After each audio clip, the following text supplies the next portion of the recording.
Olá, tudo bem com vocês? Primeira live aí do ano, fazia tempo, né, gente, que eu não fazia uma live aqui, mas a gente tava esperando passar o carnaval, né? Essa parte de festividades. A Tássia acabou de chegar aqui, eu já vou adicionando ela. E, gente, já vão organizando aí as dúvidas de vocês. Vamos ver, eu acho que eu consegui adicionar a Tássia aqui. Aê, ela tá chegando. Olá, olá, boa noite. Chegou. Boa noite, mulher. Tudo de bom? Tudo bem com você? Pra quem não sabe, era tudo ótimo. Agora você vê assim, plena, eu nem imagino o perrengue, né, mulher? Oh, meu Deus. Perrengue chique, né, Patrícia? Mas deixa pra lá, né? Enfim, pra quem tá boiando, peguei uma chuva aí, menino, o carro pifou, foi uma aventura. Não sei nem como estou pleníssima aqui agora nesse instante. Patrícia me mandou um roteiro de Hollywood que ela viveu hoje. E É bem isso, eu né? falei, minha filha vai benzer, só isso que eu posso dizer. Ai, beleza. Bom, pessoal que está chegando, sejam todos muito bem-vindos aqui para nossa live, a primeira do mês de março, e a gente vai ter lives semanais. Então, vamos ficar de olho. Semana que vem vai ser com uma mulher maravilhosa, ó, mistérios. A gente vai fazer isso semanalmente. Isso é bom. Pessoal, olha só, convidei a Tássia para inaugurar aqui, né, a nossa sessão de lives semanais. O ano passado a gente fez uma live juntas, foi sucesso, ficou enlouquecido, queria que a gente fizesse, né, live de 2, 3 horas, não foi? E, Foi. enfim, então acho que vai ser muito bacana para quem estiver aqui, conseguir acompanhar. A gente recebeu várias perguntas, eu compartilhei algumas no perfil, algumas o pessoal do WhatsApp acabou me mandando, várias perguntas muito interessantes, né? Uhum, E aí a gente vai dialogando aqui sobre essas questões. sim. E aí, Tássia, acabei convidando você porque você tem uma experiência, né, com a questão, é psicóloga também, claro, entende do riscado, vamos dizer assim, né, do desafio que é vender nessa área. Sim. Também tem aí um know-how em marketing digital, tem um entendimento em vender os próprios treinamentos, as próprias turmas, meu Deus, as próprias mentorias, consultorias Sim. também nessa área. Inclusive, eu estou indicando para todo mundo que vem me perguntar as coisas de marketing digital especificamente, estou mandando Ótimo. para a Tássia, porque agora meu foco está sendo muito mais em estruturação de modelo de negócio e outras Ah, então tá coisinhas. ótimo, porque meu foco está muito mais em marketing para negócios intelectuais, então estamos ali, ó, complementando uma outra.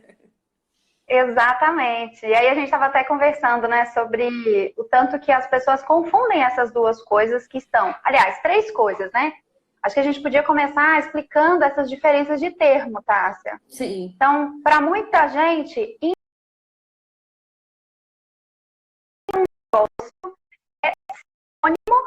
oi, oi, Oi, agora voltou. voltou? Tá. Voltou. Então, recapitulando, para muita gente, empreender é sinônimo de fazer marketing digital. Não, não é. Não é. E não Realmente. é, Não é. né? Uma... E para muita gente também, só para você já responder de uma vez, Uhum. muita gente confunde também fazer marketing digital com vender. E são processos também Bem diferentes. distintos. Tá, vamos lá. Empreender, né? O marketing, ele faz parte do empreendedorismo. Ele é uma das áreas do empreender. Mas quando você vai empreender, você tem toda uma. Você tem vários. Tem um caminho que você tem que seguir de planejamento, de plano de negócios, de financeiro. Então, eu gosto de pensar muito na gente, né? Nós profissionais, como se nós fôssemos a nossa própria empresa. Então, nós temos, Isso. como toda empresa, a gente tem vários setores. E um dos setores desse Uhum. empreender, dessa nossa empresa é o marketing. Né? Então, Isso. tem o marketing, na verdade, quando você fala assim, eu estou muito afim de empreender. ele é uma das últimas coisas que você vai fazer. Primeira coisa, você vai estruturar o que você quer vender, para quem você vai vender, qual que é o seu plano de negócio, qual que é a sua saída, quais são os benefícios do seu trabalho, qual que é a diferença que você quer colocar no mundo. Então, assim, desde a parte Pronto. técnica, financeira, até a parte mais de propósito mesmo. Então, Isso. empreender é isso. E aí o marketing vem depois, porque quero colocar esse meu empreendimento no mundo, quero que as pessoas me Pronto. reconheçam através dele. Então, aí a gente começa a fazer marketing. E aí, Perfeito. por que marketing também não é vendas? Né? E principalmente quando a gente fala de marketing para negócios intelectuais, por que não é venda? Você não vende, por exemplo, psicoterapia. A pessoa não acorda num dia de manhã e fala, nossa, mas que vontade de fazer uma psicoterapia que eu tô hoje. Tô aqui, ó, tô muito afim, acho que eu vou ligar com uma psicóloga, né? Não é bem assim. Então, o marketing, na verdade, ele é de uma construção. Por isso que eu falo que eu trabalho com uma mentoria de marketing com propósito. Que é o quê? É uma conexão com o seu público, é um compartilhar conhecimento, é você já entrega benefícios para a pessoa antes mesmo dela contratar o seu serviço. Às vezes, ela Exato. nem nunca vai, às vezes ela nem vai se tornar o seu cliente, mas a sua marca vai ser tão forte, ela vai te indicar para outras pessoas que você vai se tornar referência para ela naquele ponto, né? Então, a Perfeito. venda, Muito bom. a venda não é nem o final do marketing, porque no marketing a gente tem o pós-venda, nós temos a experiência do cliente, nós temos toda essa parte também. Então, um dos processos do marketing é essa conversão, né? É uma das pecinhas dentro do marketing, essa venda, essa conversão. Mas o marketing vai muito além, antes da venda e depois da venda também. E aí, né, Tássia, só complementando o que você está falando, eu gosto muito de dizer que as pessoas também confundem outro termo, que é a divulgação com marketing, né? Então, só para terminar de complementar tudo que você está falando, acho que a gente pensa muito alinhado nisso, acho que a gente foi, como disse, né, Tássia, você, de todo mundo que eu acompanho, eu acho que é a única que eu percebo que na fala foi além das tais fórmulas mágicas, né? Foi estudar a fundo a ciência da comunicação mesmo, né? Então, não à toa trouxe você. Sim. E aí, só para deixar claro, né, gente? Marketing diz de estratégia. Quando a gente está falando de marketing, a gente está falando de estratégia. Quando a gente está falando de divulgação, é o ato de divulgar. É aquela etapa de deixar o outro saber. Quando a gente diz do marketing, a gente diz de algo maior, né? E aí, uma outra pergunta, seguindo aí. Pode falar. Pode falar. Porque quando a gente fala do marketing, a gente fala da construção da marca, a gente fala do que você quer transmitir. Isso. Por exemplo, o marketing, por exemplo, da Patrícia Grilli é aquela parede rosa. Então, aquilo ali reforça a marca dela. O rosa é a marca dela, faz parte do marketing dela. Então, isso tem a ver com vendas? Não necessariamente. Né? No final lá do consumidor, sim, mas no primeiro momento não tem. Então, o marketing ele vai muito além de vendas, com certeza. Isso, e ele diz de símbolos, de significados, ele diz da mensagem que você quer deixar para o outro, né? Sim. É uma parte muito mais que diz das sensações, emoções, da comunicação que você quer deixar, para o legado que você quer deixar de você no mundo, do que necessariamente só o processo de vendas em si. Sim. Mas, como hoje a gente está falando desse processo de vendas, eu acho que essa é uma dúvida que muita gente tem, então eu quis começar separando, né, como diz, né, os nomes, né, deixando a coisa um pouco mais clara para quem estiver chegando. Então, quando a gente fala de marketing, imaginem que é um guarda-chuva que tem composto vários pedacinhos diferentes de áreas que você precisa cuidar do seu negócio. Uma delas são as vendas. Sim. E aí, uma pergunta que fizeram, que eu acho que é fantástica, foi a segunda que eu te passei, tá? Que é assim, como que a gente pode abrir a cabeça do psicólogo para ele entender a importância das vendas na rotina dele, no dia a dia dele, né? A gente sabe que nós temos um trabalho e que ele precisa ser vendido, mas a gente também não vende do mesmo jeito que se vende coisa, né? Então, se a gente vai vender esse copo, é um jeito de vender esse copo. É um argumento para vender esse copo. Tem toda uma lógica diferente de apresentação desse copo. Quando a gente vai vender Sim. serviços, né? Quando a gente tem serviços como cursos e treinamentos, é um jeito. Quando a gente vai vender Sim. terapia, ou mentoria, ou consultoria, é outro jeito. E aí eu Sim. acho que é legal a gente. Eu queria que você me falasse como que você entende esse encadeamento das coisas. Uhum. E aí depois eu vou comentar também como que eu entendo. Então vamos lá. Tá. Como que eu entendo a venda de serviços intelectuais, né? Que é bem isso. Que é psicoterapia, é mentoria, é coaching, sei lá, um workshop, é um serviço intelectual, algo que a pessoa não leva para casa nada físico, né? Nada palpável. Eu entendo, primeira Isso. coisa, quando a gente fala de psicoterapia em específico, a gente tem que entender que o básico sempre tem que ser repetido. O que eu vejo psicólogos errando muito no processo de venda é, primeiro que falar, eu não vou falar sobre isso porque tá todo mundo falando. Cara, mas todo mundo tá querendo saber o que você vai falar. Ou, isso aqui é muito, muito. A frase que eu mais escuto, talvez você também escuta. Mas isso é muito superficial. Querido, seu cliente é superficial Aham. no que se diz da psicologia. Sim, sim, Entendeu? Eu sim. sou superficial no que se diz de engenharia, de arquitetura. Se um arquiteto vier falar comigo alguma coisa muito, muito profunda, eu não vou saber, porque eu sou leiga nisso. Então a gente tem que tirar, para rolar a venda intelectual, você tem que sair, né? Você tem que sair desse pedestal, baixar umas escadinhas na comunicação, na forma de você se posicionar e começar a explicar para o seu cliente o que é o seu trabalho. As pessoas não sabem o que é psicoterapia, as pessoas não sabem o que o psicólogo faz. E aí, essa parte de vendas, ela não acontece diretamente. Como eu falei, ninguém acorda de manhã falando, nossa, que vontade de fazer uma psicoterapia. Normalmente a pessoa busca esse trabalho porque ela já está bem fodida, sabe? Porque ela terminou um relacionamento, que ela tá num.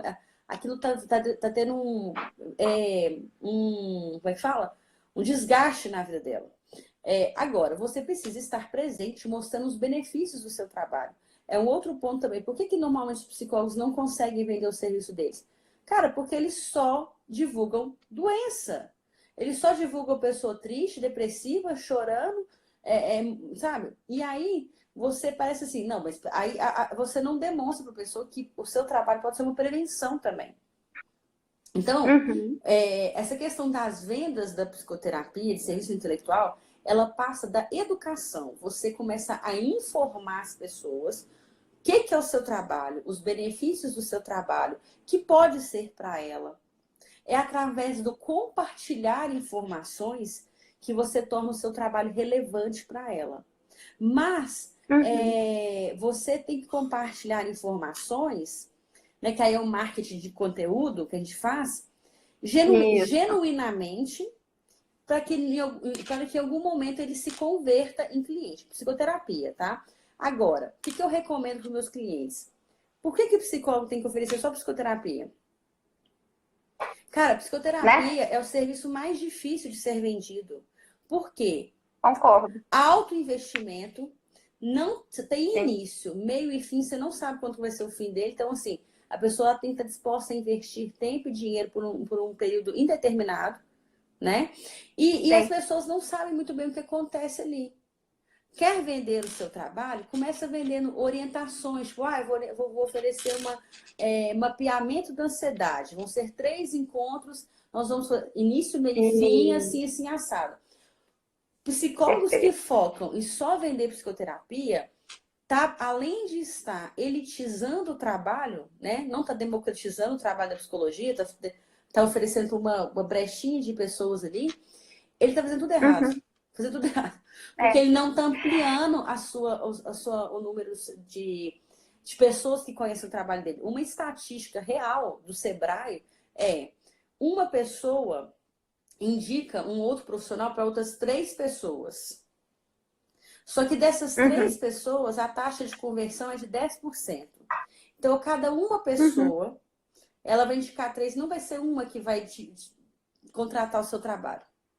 Agora, se você faz, por Uhum. exemplo, um workshop para 10 pessoas, serão 30 pessoas que vão receber a sua indicação. Isso. Então, Perfeito. a venda de serviços intelectuais, ela passa pela, né, psicoeducação, as pessoas entenderem o que você faz, Uhum. mas também pelo um acesso. Você precisa tornar aquilo mais É. acessível para as pessoas. E aí, tá, eu queria só complementar. Gente, eu vou só tirar o óculos um pouquinho, que tá dando um reflexo, não sei se tá atrapalhando vocês. Se eu parar de raciocinar, eu ponho de novo. Não sei se você tem isso, né? Você não enxerga no raciocínio. Não enxerga, mas, assim, não enxerga, não escuto sem óculos, não. Não enxerga no raciocínio. Mas, assim, eu tenho um ponto um pouco... Eu gosto das nossas lives que a gente pensa parecido, mas diferente. Eu acho que a gente se complementa, né? Eu concordo com tudo que você falou, né? Em relação... Concordo não só porque eu acho. Não, enquanto método, tudo que ela diz faz sentido. É coerente, né? Realmente, quando a gente tem a possibilidade de criar argumentos de venda com clareza para o consumidor, pensando em antes, durante e depois, né? E pensando em poder, de fato, explicar como o processo acontece com clareza, né? Explicar como acontece tendo exemplos de outras pessoas, mostrando como esse método acontece. Isso, se a gente fosse um encanador, seria simples, né? A gente poderia filmar um cano anterior que a gente arrumou, né? E aí esse conserto, a gente faria um antes e depois e poderia mostrar para a pessoa. Na terapia, por mais que eu tente fazer esse antes e depois, o que eu trabalhei com a Tássia não vai ser igual que eu vou trabalhar com a Maria, nunca.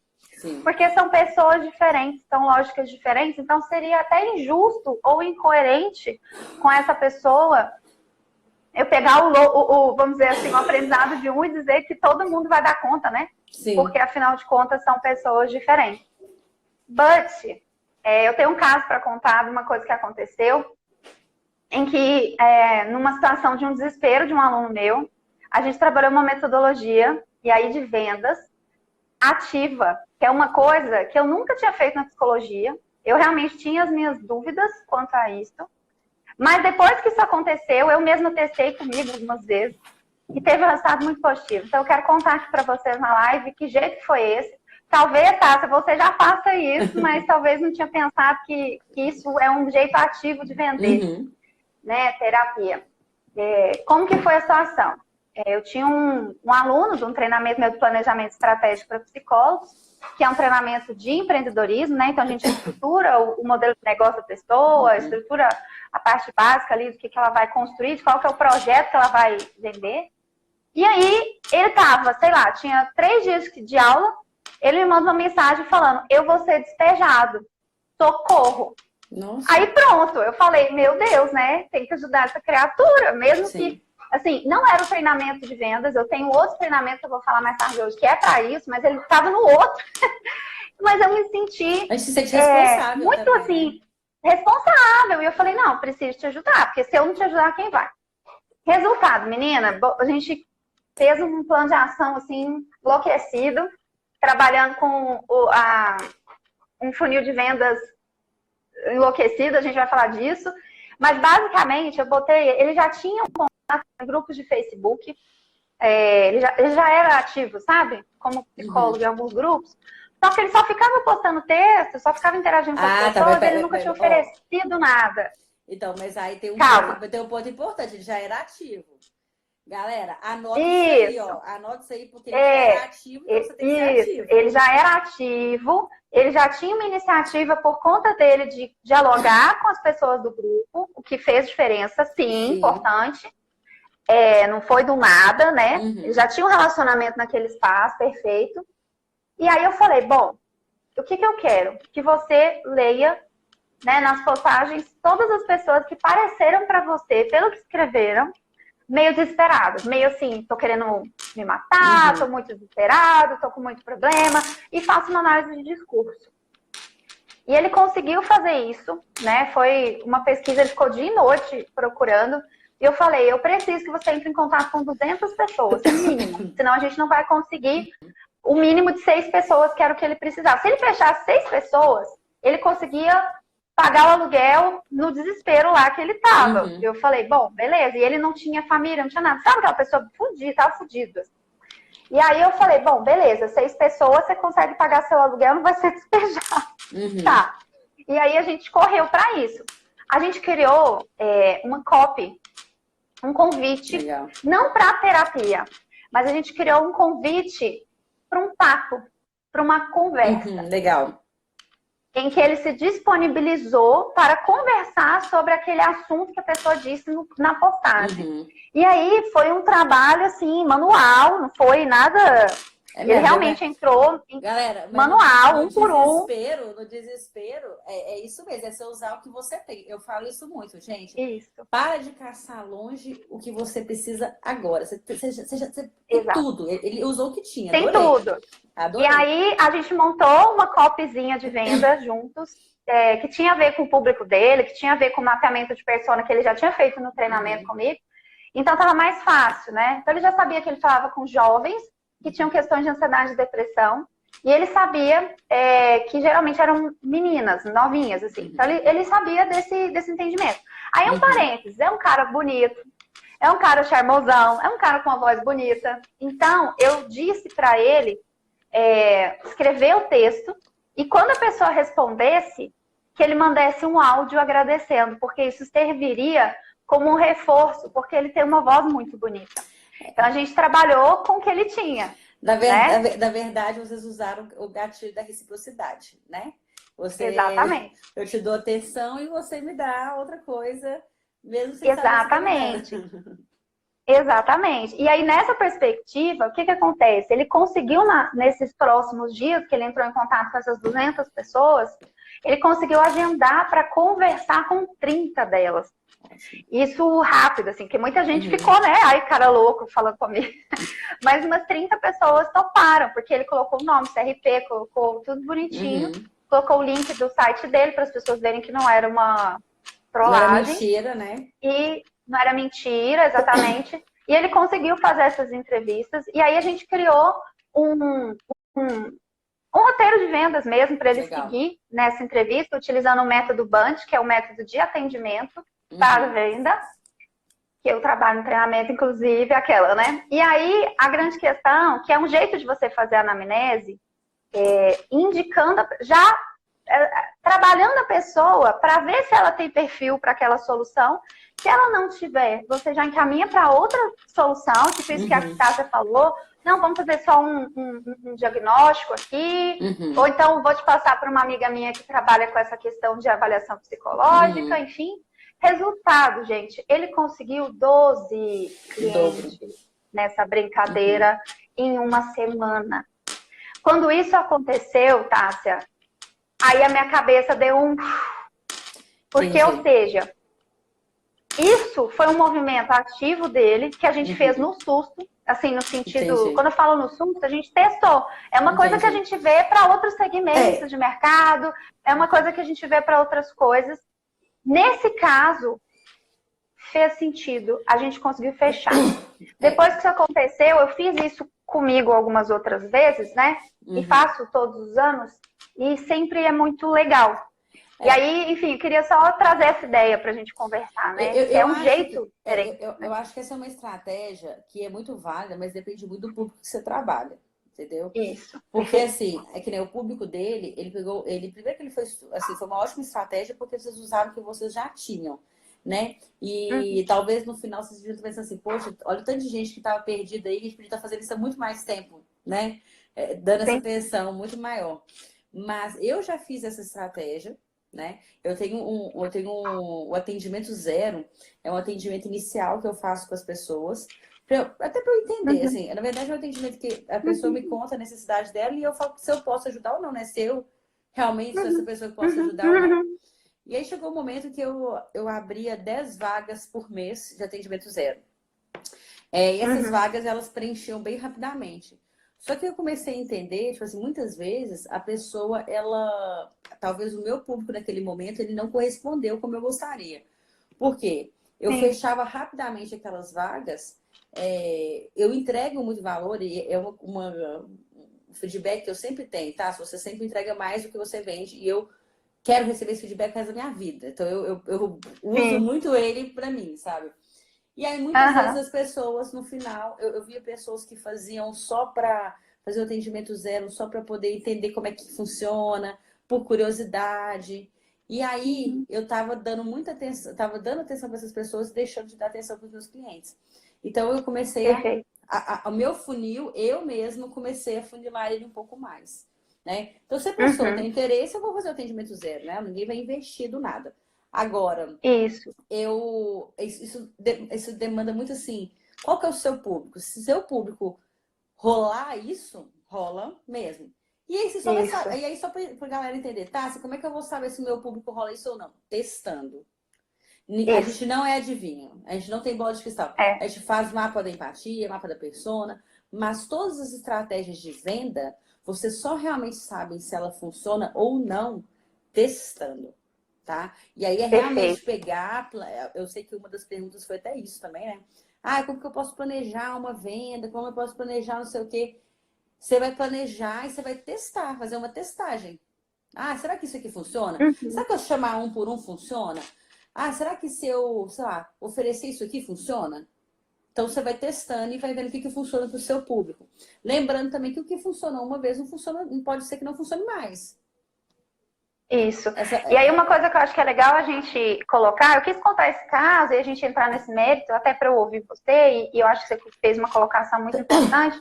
Depende do público, depende do momento, depende também, eu acho, Tássia, da energia da pessoa naquele momento. Então, esse meu aluno, ele estava desesperado, ele estava assim, mas, Patrícia, né, o desespero, né? Faz coisas maravilhosas. Maravilhosos, né? Mas quando muitas vezes quando as pessoas perguntam assim, Tássia, como é que você chegou onde você chegou? Eu sempre falo, porque eu não tinha plano B.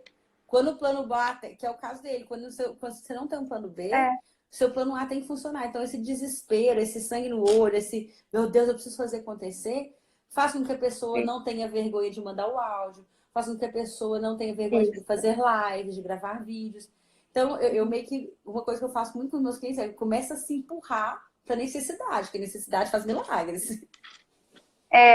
Uma coisa, Tássia, que eu queria que a gente conversasse um pouco, tem a ver um pouco com essa questão do desespero que você colocou. E tem a ver com uma outra pergunta, né? Que é assim, o que eu posso fazer? É porque assim, quem fez aquela pergunta de como explicar para o psicólogo a importância de vendas é uma colega minha, que ela trabalha como supervisora. E aí, muitas vezes as pessoas procuram ela para supervisão em psicodrama, que é o que ela atua, Andréia. Mas, na verdade, o que elas querem conversar é sobre vendas, é sobre empreendedorismo, é sobre conseguir cliente, e não necessariamente sobre a sessão ou sobre questões técnicas, né? Então, eu acho que a dúvida dela foi muito mais nesse sentido de, poxa, como que eu oriento essa pessoa para ela entender que essa questão que ela está trazendo não está no escopo da supervisão, mas está no escopo disso que nós duas trabalhamos, né, Tata? Que é essa educação empreendedora e esse posicionamento enquanto dono de um negócio. E aí vem muito essa questão de, se eu fiz uma pergunta essa semana, alguns dias atrás no meu Instagram, foi muito engraçada a resposta. Eu perguntei assim, você tem uma estratégia de vendas? O pessoal falou não, quase 90% falou que não. Aí logo em seguida, você recebe indicação das pessoas para o seu trabalho? Quase 90% falou que sim. Falei, uai, então, peraí, ela não vende, mas ela recebe indicação. É engraçado, ela tá vendendo, não tá nem sabendo. E outra coisa, né? Aí eu perguntei assim, você vende ativamente o seu serviço? Ninguém respondeu, pouquíssimas pessoas clicaram no botão. Aí depois eu não entendi a pergunta. Aí eu perguntei, você entendeu o que é vender ativamente? O pessoal falou, não. Aí ok, aí eu expliquei, né? E aí foi muito engraçado que umas alunas minhas comentaram coisas do tipo, Paty, eu acho que o pessoal não está respondendo isso daí porque eles estão com vergonha de falar que não estão conseguindo vender.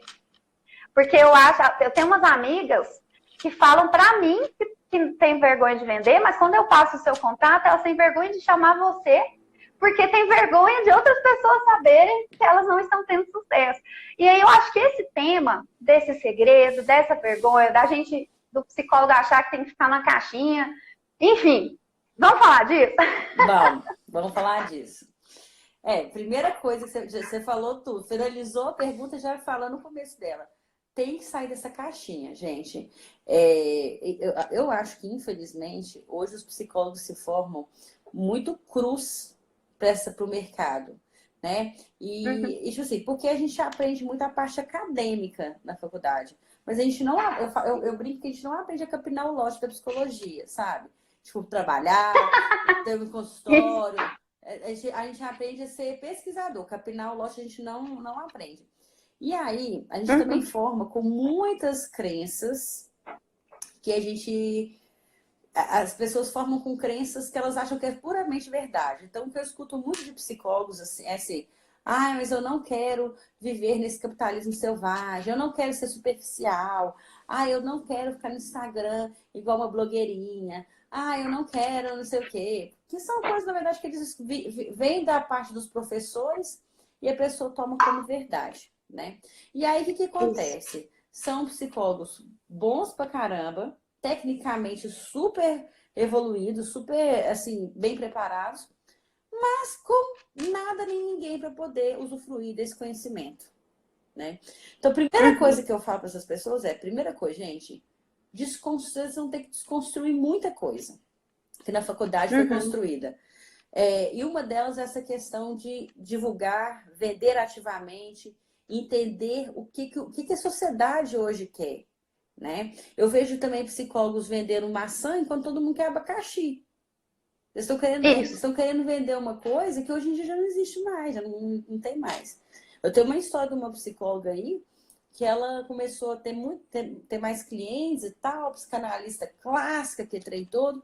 Ela, é agora. Aí um supervisor dela falou assim: ah, não, mas você precisa ter seu próprio consultório, porque só assim você vai conseguir entrar na psique do seu cliente. Ela largou, chutou o balde e montou um consultório que parece a casa da minha avó. Sabe, esse trem de Meu madeira Deus. antigo. Acho que ela Sim, recriou, sim. recriou o divã do Freud lá, sabe? Aham, aham. Um tapete R$ 800, um quadro R$ 500, desse nível. Eita. Aí fez aquele consultório lindo, né? Pro gosto dela, lindo. Pro meu gosto, não.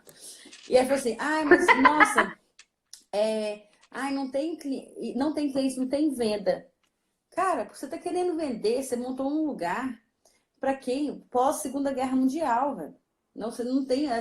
Isso que você tá querendo vender, não existe mais mercado para isso. É a mesma coisa eu querer vender televisão de tubo uma hora dessa. Entendeu? Bom, Não tem jeito. Então, as pessoas precisam começar a entender, enxergar que a psicologia ela é feita para a sociedade. E a perfeito. sociedade é o que está em torno da gente. A sociedade, Uhum. a psicologia é para as pessoas, e não é para as pessoas de 1945, não. É para as pessoas de 2020, né? Então, começar a enxergar a psicologia para a necessidade da sociedade atual é, Uhum. é muito importante para você começar a trabalhar com vendas. Você só Perfeito. começa a enxergar como vender, o que vender, e o seu trabalho contextualizado quando você começa a enxergar o seu trabalho contextualizado no hoje. Isso, Perfeito. a minha chavinha para psicologia, né, dentro da minha história, quem conhece a minha história, eu fui muito frustrada com a psicologia quando eu formei. Eu já não queria mais, queria fazer outro curso, já estava procurando o que eu Sim. vender, o que minha arte na praia, já estava pensando em tudo nessa vida. Quando eu virei a chavinha e comecei a perceber que a psicologia está em tudo, e que principalmente ela está na inovação, na modernidade, ela está para as pessoas de hoje e não de quem foi. Aí foi quando eu comecei a voltar a tomar gosto pela psicologia. Foi quando eu voltei a apaixonar Perfeito. pela psicologia. Por quê? Porque aí eu vi campo, eu vi mercado, eu vi venda, eu vi que o meu trabalho realmente poderia real beneficiar outras pessoas, Uhum. entendeu? Então, sair dessa caixa, comunicar para os outros, enxergar. A galera da psicologia fica lendo só Freud, Skinner e etc e tal. Galera, vocês precisam ler. É marketing, plano de negócio, é finança, sabe? É o que Sim. é ler aqui, Que ó, o mundo, o que, que o mundo está o passando que, de que o mundo desafio, está né? acontecendo. Aí vai começar a abrir os olhos e contextualizar o serviço, né? Para mim, o Perfeito. primeiro ponto é esse. Uhum. Uma coisa que eu acho que é interessante disso tudo que a Tássia falou agora, gente, tudo isso que ela falou, o nome disso é a gente fazer a viabilidade do seu modelo de negócio. Ou Sim. seja, é ver se isso que você tem para oferecer para o mundo é viável, se faz sentido, se gera conexão, ou se vai ser você sozinho. Eu acho muito engraçado. Tem muita gente que vai montar um negócio, não só na psicologia, mas em qualquer área, e ele é meio assim, que nem esse exemplo que você passou, né? Mas tem um exemplo que eu gosto que é assim. Eu gosto de terapia lacaniana. Eu gosto. Eu acredito neste método. Ele é aquilo que faz sentido para mim. Ou então eu gosto de sociodrama. Ou então, assim, eu gosto de atendimento com crianças autistas no método ABA. Seja lá o que for que você gostou, né? Então, eu vou dar esse exemplo das crianças autistas. Eu tive uma aluna, isso é real, foi curioso quando a gente foi fazer pesquisa. Quando a gente vai fazer a viabilidade do negócio, a gente tem que ver, né, e aí poder construir logo em seguida os métodos de comunicação, os métodos de venda, etc. A gente faz algumas pesquisas de mercado para ver se aquilo ali faz sentido. Que aí tem a ver não só com leituras atualizadas, mas também com a gente fazer pesquisa, entrar no IBGE, entrar né, nos Google da vida, ver o que acontece, quantas pessoas tem na minha cidade, a renda daquela cidade. Será que eu vou dar conta de voltar uma sessão R$200 numa cidadezinha com 1.500 habitantes, entendeu? Com a renda de um salário mínimo? Não vai funcionar. É a parte palpável do negócio, né? A parte palpável. E aí, uma coisa engraçada que aconteceu é que ela encasquetou, que é uma coisa que acontece também, é uma confusão, porque eu já falei disso, o Bruno Soleiro já falou disso, você já falou disso, que é a história do nicho. E a história do nicho, cada lugar que a gente vai ler, é um conceito diferente, que explica o que é nicho de um autor diferente, uma coisa diferente. Eu vou falar aqui do que eu vi no meu MBA, da minha pós, que foi um professor de economia, que lá, naquele contexto, e é o contexto que eu acabo passando adiante, que eu acho que ele ajuda a gente a entender, nicho é um recorte de um segmento de mercado. Ou seja, o nicho diz muito mais de números, do quanto que a sua empresa vai poder investir financeiramente ou vai querer receber financeiramente de determinado grupo econômico da sociedade, do que um assunto. As pessoas confundem, né, Tássia? Nicho com assunto. Assunto é assunto, nicho é outra coisa. E aí essa criatura, ela viu algum vídeo de alguém falando de arte de nicho, não entendeu nada e entendeu que nicho era assunto. Então ela falou assim, bom, eu vou falar do nicho das crianças autistas. E eu vou montar um projeto todo nisso aí. Aí tá bom. Beleza. Fez todos os exercícios todo como se fosse esse o negócio. Isso. Gastou dinheiro, gastou tempo, fez um diacho. Quando a gente foi fazer pesquisa e ver, né, se ia ter viabilidade aquilo ali, o que a gente descobriu? Primeiro, não tinha criança autista mapeada na rede de saúde da cidade dela. Não tinha nenhuma. Aí a gente vai saber se está certo ou não? Não sei, mas ela foi lá no hospital da cidade principal do SUS e perguntou, né, para o pessoal lá da psiquiatria se tinha algum caso de criança autista precisando de acompanhamento. Não tinha. Era uma cidade pequenininha do interior do Paraná. E aí a gente ficou com um impasse, né, Tássia? Porque eu vou seguir o meu sonho, mas a realidade não está colaborando com o meu sonho. Eu posso fazer ou eu vou me adaptar. E aí eu acho que você tem a história da sua mudança nesse momento que ajuda a comentar essa realidade. Vou fazer um parênteses aqui, porque tem muitos casos de psicólogos que chegam para mim assim, eu quero trabalhar com os meninos autistas e terapia das cores e música erudita.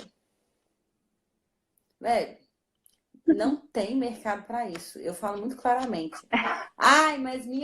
Mas minha professora, que ganha 16 mil reais por mês, ela trabalha com isso. Mas sua professora tem 70 mil anos. Ela foi fazer um mestrado na NASA, né? Com pós-doutorado em marketing.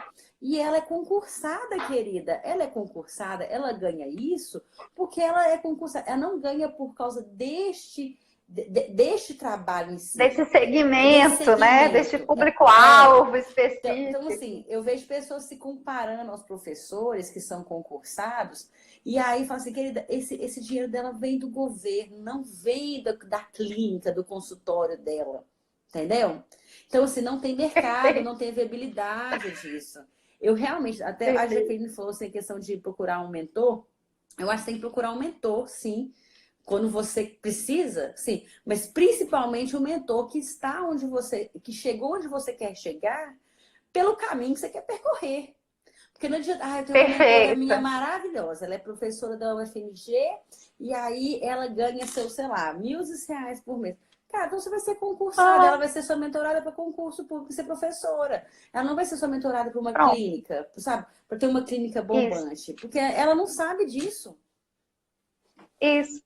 E uma outra coisa nessa lógica, né? Além da viabilidade, tem eu trabalho muito com design thinking, né? Que é um jeito da gente construir possibilidades de inovação, tanto para construir novas ideias, novos projetos, novos produtos, quanto para construir também novos argumentos, novos contextos, enfim, eu acho que é um jeito, não é o mais moderno do planeta, mas vamos combinar que aqui no Brasil, Fia, quem fala que o design thinking está antiquado é porque não entendeu o que acontece na cidade interior do lugar, né? Não, então, assim, se o design thinking... Eu gosto de design thinking, eu não acho que está ultrapassado nem nas pequenas... mas é o pessoal que fica brigando. Ai, mas eu já tenho o design sprint. Ai, mas melhor que o design thinking é o design doing, entendeu? Gente, aí fica as brigas, entendeu? As mesmas brigaiadas que tem na psicologia, com as teorias, tem no processo empreendedor também. Mas, enfim, eu tô trazendo esses nomes para vocês, né? Design thinking é uma abordagem de você pensar a inovação através de uma lógica de investigação de possibilidades. Então, antes de você virar e bater um martelo, que nem a sua aluno, colega, né, que já foi lá e já montou o consultório sem nem ver se aquilo ali faria sentido, né? Sim. A gente trabalha com construção de possibilidades. Uma coisa que eu acho muito massa é que nós, seres humanos, a gente tem uma habilidade cognitiva fantástica, né? A gente consegue imaginar o futuro. Olha que beleza, né? E a gente pode, ao imaginar o futuro, a gente consegue fazer umas maquetes de pensamento do que poderia ser, assim ou assado. Inclusive, esse é um dos exercícios que eu dou no treinamento no PAV, né? Que é o Psicólogo Aprenda a Vender, que é a gente treinar, vender coisas que não existem, mas que poderiam existir e como que a gente faria. Então, esse exercício, ele ajuda a gente a trabalhar alguns receios, alguns medos, algumas vergonhas, porque meio que não existe, mas poderia. E vai que você vende e dá certo. Sim. Então, tem uma coisa que eu gosto muito, eu já vi vocês fazendo, já vi você falando, eu acho que eu já fiz muito na vida também, que é vender um trem que você não sabe o que é direito, como é que vai funcionar direito, mas a gente vai ver se funciona. Nossa, né? É fácil demais. E aí a gente, por isso que eu tô falando disso. E aí a gente vende uma ideia. Para fazer isso, Tássia, nós duas vamos combinar que precisa de uma dose de cara de pau, precisa de uma dose de pensamento científico de investigação, né? De entender que pode dar certo, mas pode dar errado. E também uma dose de perseverança, de tipo assim, deu errado dessa vez, mas eu vou tentar de novo para ver se deu errado mesmo, ou para ver se eu que fiz errado alguma coisa. Então, exige também uma coisa que eu acho que é uma resiliência nossa, da gente construir, né, um entendimento de que não é porque eu tentei e deu errado que acabou, nunca mais vou fazer isso na vida. E, por fim, buscar conhecimento, buscar caminhos, buscar entender a lógica do processo das vendas. Por quê? Ao invés... E aí, eu quero que a gente converse sobre uma coisa que eu acho que tem a ver com a última pergunta, que é: quais são os métodos diferentes de venda? Quais são os caminhos possíveis e como que a gente pode caminhar sobre eles? E aí, uma coisa que eu gosto muito, até mandei um e-mail hoje para minha base falando sobre isso, que é o seguinte, vê se você concorda, tá? É o seguinte: se você depende de receita de bolo para fazer o bolo toda vez, se você tiver sem a receita, você não faz o bolo. Vamos supor, sumiu sua receita, né? Sua mãe pegou o caderninho, você não viu onde está, pronto, não sei fazer o bolo, né? Agora, se você entendeu que a farinha serve para uma coisa, o leite serve para outra coisa, o fermento para outra e por aí vai, pode ser que eu esteja na casa, né? Então, fui lá para BH, viu? Na casa nova da Taça, inclusive irei. Você está convidadíssima. Irei. E aí, vamos fazer um bolo. E aí, eu esqueci a receita do meu bolo, né? Aquele fantástico que eu faço aqui, porque eu não levei, né? O caderninho. E não estava online. E aí, vou sentar e chorar? Aí, o que a gente pode fazer? A gente pode entrar na internet e achar uma outra receita, e aí vai dar certo igual. Ou a gente pode falar assim: não, Paty, eu tenho uma receita aqui, vamos ver se parece com a sua. Talvez não vai ter exatamente as mesmas coisas, mas a gente consegue ver de fazer parecido. Ou ainda, sei lá, vamos abrir aqui e ver. Às vezes não dá pra fazer bolo, não, mas dá pra fazer pudim. Pronto. Aí faz pudim e é isso aí, entendeu? E beleza. Ou seja, quando a gente começa a compreender o processo que cada ingrediente faz, a gente se liberta de precisar da receita e a gente começa a entender a coisa. É o mesmo paralelo de você parar de decorar a disciplina na escola e entender a disciplina na escola, e aí é muito mais fácil você aprender. E aí, eu quero que a gente converse com toda essa introdução sobre uma lógica natural que todas as empresas usam, que é a lógica do tal funil de vendas, que é o caminho do cliente, ou a jornada do cliente. Eu queria que a gente conversasse um pouquinho sobre isso, porque para mim isso é um caminho que todo cliente passa. Se a gente entende esse caminho, se a gente entende para que serve cada pedacinho, a gente para de ficar dependendo daquelas receitas de bolo, tipo assim, ó, como vender no Instagram, como vender no WhatsApp, como vender no... E a gente começa a aprender a vender. Sim. Acho que a Patrícia me conhece muito bem. Eu e a Patrícia, a gente é muito parecida nisso mesmo, né? Até a nossa personalidade é muito parecida. E tem gente que acha que a gente é concorrente, Patrícia. Eu falo, gente, se você soubesse tanto figurinha pro WhatsApp, tipo, nossa, tipo, ninguém sabe de nada. Vamos lá. Eu não só sei, assim, sou muito dessa... Primeiro que eu sou muito teimosa, viu, gente? Sou muito teimosa, cabeça dura mesmo. Então, se você me dá uma receita de bolo, eu nunca vou fazer aquele bolo do jeito que você me passou. Eu sempre vou reinventar o bolo, porque ninguém merece comer bolo de chocolate no resto da vida, entendeu? Então, e como eu trabalho com marketing, eu sempre estou testando coisas de marketing também. E eu tô sempre anotando assim, olha, isso aqui funcionou, olha, isso aqui não funcionou. Então, por exemplo, porque às vezes eu pego e falo assim, isso aqui funcionou, isso aqui também. Peraí, deixa eu juntar os dois aqui. Então, eu tô sempre nesse... Talvez o meu maior problema seja esse. Eu estou sempre testando em vez de criar um padrão, tá? Que acaba me exigindo mais resiliência e mais tudo isso, tá? Mas o funil de vendas, primeira coisa que eu falo, a questão do funil de vendas é, você precisa, a boca do seu funil tem que ser larga, tá? O seu sucesso no funil, o funil ele é muito estreito, tá, gente? A gente tem uma margem, por exemplo, de conversão de pessoas que estão no seu funil para reais clientes de 1 a 5%. Quando acontece 10%, é tipo, uou! Nossa, de 100 pessoas, se 10 comprarem algo seu, é tipo, meu filho, nu. Então, a taxa... Não, você pode agradecer, sim. Então, assim, a porcentagem é muito pequena, muito pequena. Então, a sua boca tem que ser muito larga. E o seu público, ele não é burro. Então, eu odeio pessoas que subestimam o público, sabe? Tipo assim, ficar achando que vai cair nos mesmos gatilhos, ficar achando que vai cair na mesma coisa. Não subestime o seu público. A sua boca tem que ser larga e você tem que ser inteligente. Então, a primeira parte do funil de vendas é ter uma presença online e offline muito grande. Como eu falo muito de marketing online, as pessoas acham que eu sou a pessoa do Instagram. Só fico no Instagram e meu mundo gira no Instagram. Gente, não. Não, isso não é verdade.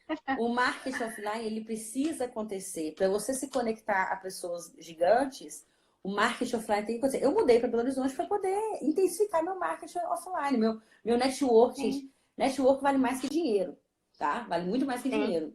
Então, assim, vim para BH para poder estar mais... para estreitar meu network com pessoas fodas. Então, assim, a sua boca tem que ser larga. E como é que você faz para você manter isso? Conteúdo de qualidade, frequência. Você tem que fazer um diferencial na vida das pessoas. Você tem que construir o seu valor. Deixa eu só pegar eu vou... Ô, Tati, deixa eu só fazer eu vou pegar um caderno aqui, vou só desenhar um funilzinho assim, para o pessoal entender o que nós estamos falando. Porque às vezes a gente sabe tanto do funil, né, menina? E às vezes tem alguém que está aí vendo que não está sabendo desse funil. E aí eu vou só pegar aqui uma caneta para fazer esse desenho. Vai lá. Então, assim, Rapidinho. quando a gente fala em funil, é funil mesmo, é o formato de um funil. Então, você precisa ter muitas pessoas girando nesse funil seu. Não é possível você usar uma estratégia só para você colocar essas pessoas nesse funil. Isso. Vai lá, Patrícia. Ó, eu vou falar rapidinho. Vai lá, pode Segura falar. aí um cadinho, que eu vou. A pessoa do desenho, né? Tem que fazer o desenho e explicar, né? Então, assim, deixa eu só. Aí, dois, três. Esse aqui, gente, é um funilzinho bem do básico, só pra gente entender. E vocês, desculpa aqui a tosquice, mas é que, enfim, estava longe de eu pegar minha coisa certa de fazer isso aqui. Então, olha só. Uma coisa que eu falo bastante, vocês já devem ter visto isso talvez em algum vídeo meu, alguma coisa, ou na internet, qualquer jogo de funil de vendas tem isso aí por todo lugar, que são as etapas do funil até esse sujeito se converter no seu cliente e te dar algum dinheiro, alguma coisa nesse sentido, certo? Então, a gente tem aqui a primeira etapa do funil, que é isso que ela está falando, que é a boca do funil, que tem que ser muito larga. A gente chama isso de topo do funil, é a primeira etapa, que é a etapa de aprendizado e descoberta desse cliente sobre você, né? Sim. Então, o cliente, ele vai estar aberto a aprender, né? Então, sim, por isso que a gente fala muito que é a hora de você jogar conteúdo de qualidade, de você estar nas redes sociais, aquela palestra que você vai dar na igreja, né? Aquela fala que você vai fazer numa escola, alguma coisa, os seus conteúdos de rede social, todos os e-mails, os WhatsApps, barará, é isso aqui.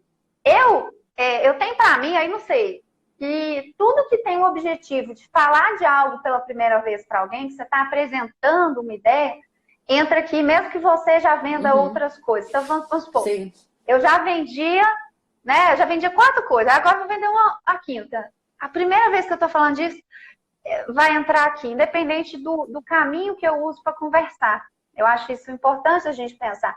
É o momento que o seu futuro cliente, que aqui ele ainda é o futuro cliente, ele não é seu cliente ainda aqui, é o seu espectador, né? São sua base de audiência, sei lá o nome que você quiser dar, né? Está aprendendo.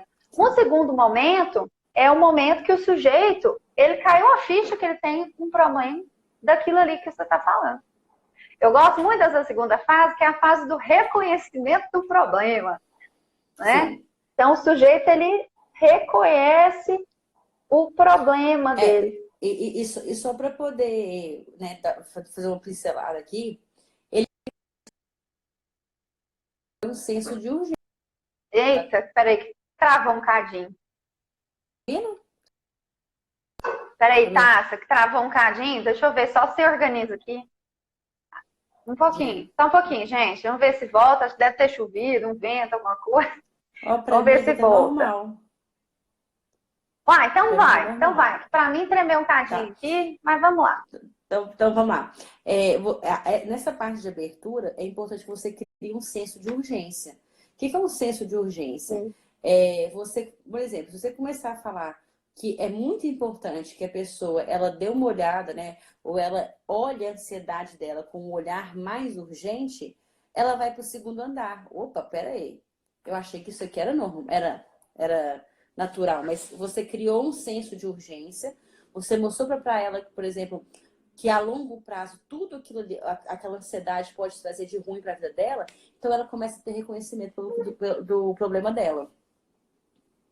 Isso. Uma coisa que eu gosto muito de falar é que um exemplo de conteúdo aqui, de reconhecimento do problema, ou um convite que você pode fazer para a pessoa, é quando você conta um caso de alguém que você conhece que já passou por isso aqui.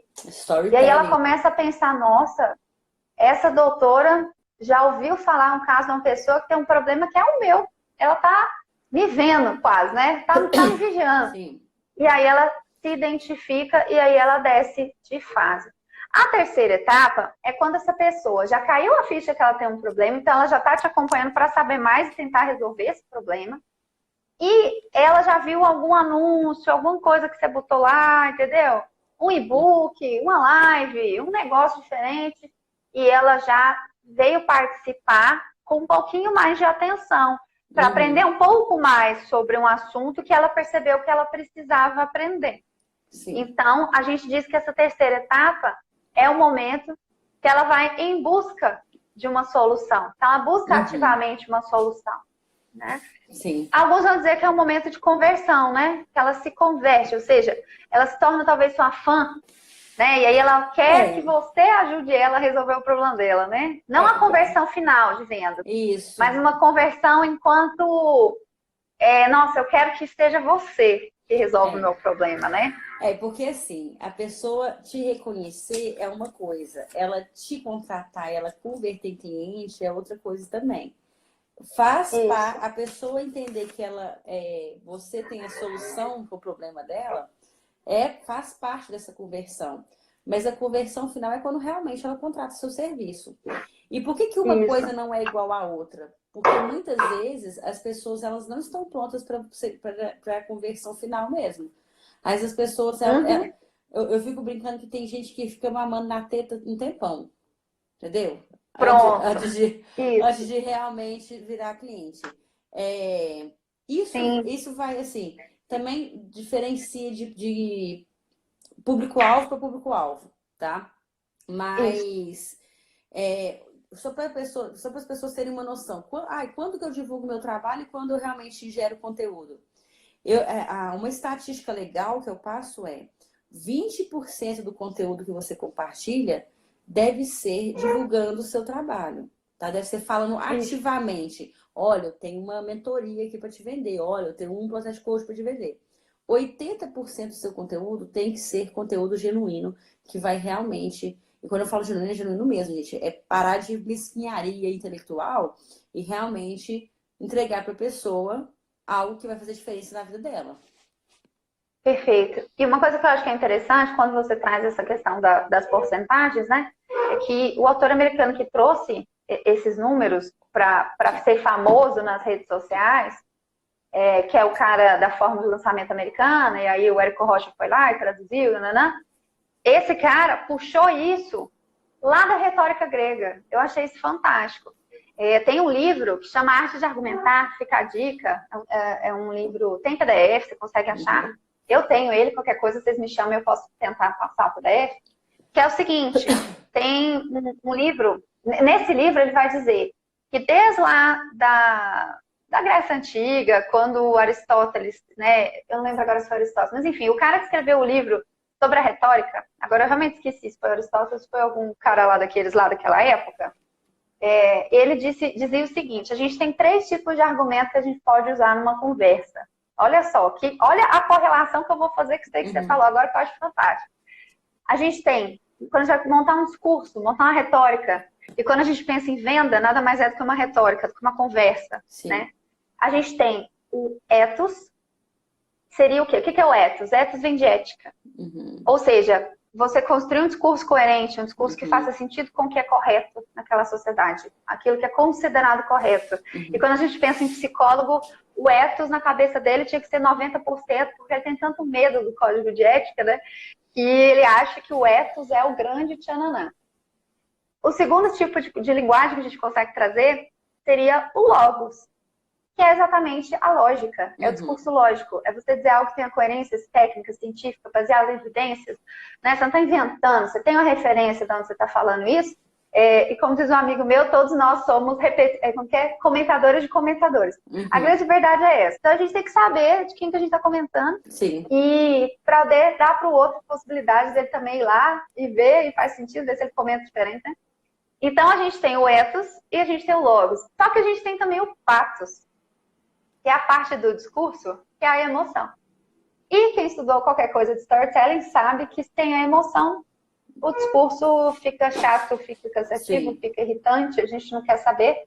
E aí eu acho que é muito importante que a gente compreenda que num processo de vendas, olha que loucura, o pathos, ele representa 60% da lógica, enquanto o logos é 30% e o ethos 10%. Ou seja, claro que nós profissionais da psicologia temos que manter uma coerência.